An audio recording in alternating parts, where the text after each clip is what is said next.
हमें पीछे की पंक्ति पर रह करके नहीं, हमें अपने अपने क्षेत्र में नेतृत्वकर्ता के रूप में आगे बढ़ना होगा और आगे बढ़ने के लिए सदैव अपने आप को तैयार करना होगा। अपने मन की हीन भावना को त्यागना होगा, यह मानना होगा हम इस कार्य को कर सकते हैं, मैं करूंगा, इस विश्वास के साथ आगे बढ़ना होगा। और आप देखेंगे आपके मार्ग में जो सूल हैं वे सूल आपको फूल बनते हुए नजर आएंगे।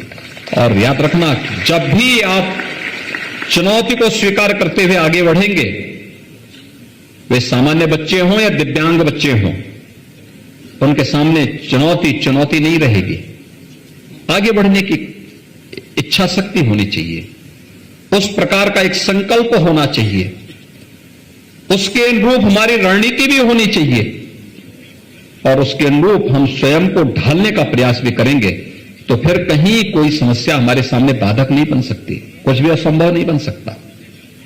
आज उत्तर प्रदेश में हम लोगों ने वही कार्य किया। तो उत्तर प्रदेश 5 साल पहले बीमारू प्रदेश था, आज देश के नंबर 2 की अर्थव्यवस्था बन चुका है। नंबर 2 की अर्थव्यवस्था यूपी बन चुका है। उत्तर प्रदेश को देश की 6ठी अर्थव्यवस्था बनने में 70 साल लगे और हमने उत्तर प्रदेश को मात्र 5 वर्ष में, जिसमें से 2 वर्ष तो कोरोना जैसी महामारी से जूझते हुए व्यतीत किए, मात्र इन 5 वर्षों में हम उत्तर प्रदेश को देश के नंबर 2 की अर्थव्यवस्था बना दी है।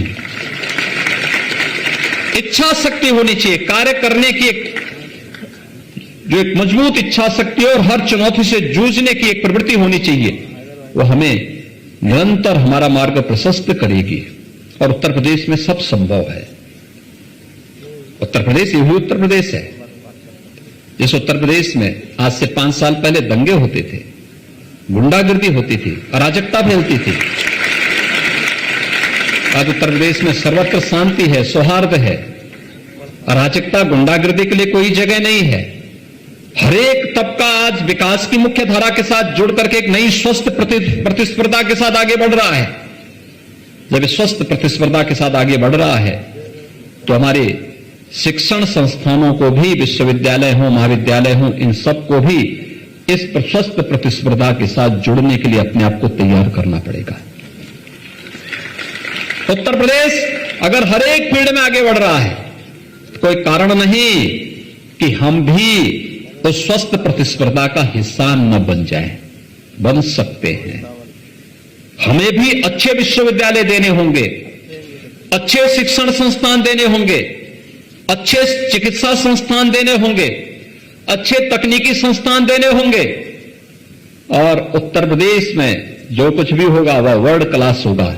इस संकल्प के साथ हमें आगे बढ़ना होगा और इसलिए सरकार के पास आज किसी प्रकार के संसाधनों की कमी नहीं है। फिजूल खर्ची के लिए कोई पैसा हमारे पास नहीं है, लेकिन हां, हर एक व्यक्ति की जरूरत को पूरा करने के लिए और उसकी आवश्यकता के अनुरूप उस प्रकार के प्रचुर संसाधन सरकार के पास हैं। सरकार उसमें सहयोग देना चाहती है, सहयोग करना चाहती है, आपका सहयोग भी लेना चाहती है और उस सहयोग के साथ, एक टीम वर्क के साथ, जब उत्तर प्रदेश 25 करोड़ जनता बोलती है तो 25 करोड़ की आवाज एक स्वर में उत्तर प्रदेश के विकास के लिए जब निकलती है तो उत्तर प्रदेश की ताकत बनती है। ये हमारी सबसे बड़ी ताकत है, हमारी पूंजी है। लोग बोलते थे कोरोना में इतनी बड़ी आबादी को कैसे संभालेंगे। मैं कहता था हमारी ताकत 25 करोड़ की आबादी है, सब मिलकर के कार्य करेंगे तो हम कोरोना को भी परास्त कर देंगे। लोग कहते थे कि आपके यहां 1 करोड़ प्रवासी कामगार और श्रमिक वापस आएंगे, कैसे संभालेंगे। मैं कहता था इसकी चिंता आपको नहीं करनी है, 25 करोड़ की आबादी है, 1 करोड़ और आ जाएगी, कोई असर नहीं पड़ने वाला है, कोई असर नहीं पड़ने वाला है। वे प्रवासी कामगार और श्रमिक कहीं बाहर के नहीं है, यहीं यूपी के ही रहने वाले हैं, तो अपने घर आ रहे हैं। ये हमारे लिए उनकी प्रतिभा और उनकी स्किल का लाभ उठाने का एक अवसर है। हम उनका स्किल मैपिंग करेंगे, उनको यही काम पे लगाएंगे। लेकिन जिन लोगों ने उन्हें लावारिस छोड़ा था उन प्रदेशों में आज वहां के उद्योग बंद हो गए, वहां के कारोबार चरमरा गए और उत्तर प्रदेश ने उन्हें हाथों हाथ लिया तो उत्तर प्रदेश में नए नए उद्योग लग रहे हैं। उत्तर प्रदेश में आज के दिन पर हमारे पास स्किल मैन पावर की कोई कमी नहीं है। हमें पहचानना होगा, हर एक व्यक्ति के पास कुछ न कुछ क्षमता है। अयोग्यो पुरुषो नास्ति, यही तो हमारा शास्त्र कहता है। कुछ भी अयोग्य नहीं है, हर एक के अंदर कुछ न कुछ गुण जरूर है, और उस गुण को कैसे आगे बढ़ाना है, उसका उपयोग कैसे करना है, ये हमारी संस्थाओं को करना होगा। और इस दृष्टि से आज मुझे आपके बीच में यहां पर आकर के प्रसन्नता हुई।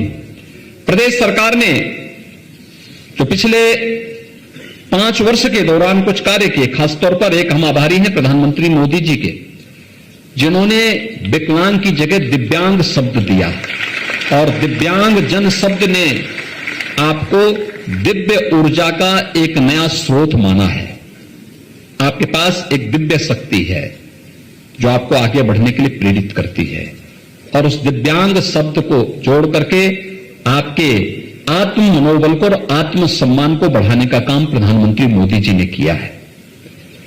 दूसरा, 2017 में जब हम लोग आए थे, प्रदेश में दिव्यांग जनों को मिलने वाली पेंशन की राशि कुल 300 रुपया थी। उस समय हमारे आर्थिक स्थिति राज्य की अच्छी नहीं थी। हमने उसे पहले बढ़ा करके 500 रुपया किया, और अभी दिसंबर में हमने इस राशि को बढ़ा करके 1000 रुपया प्रति माह यानी 12,000 रुपये सालाना करने की व्यवस्था कर दी।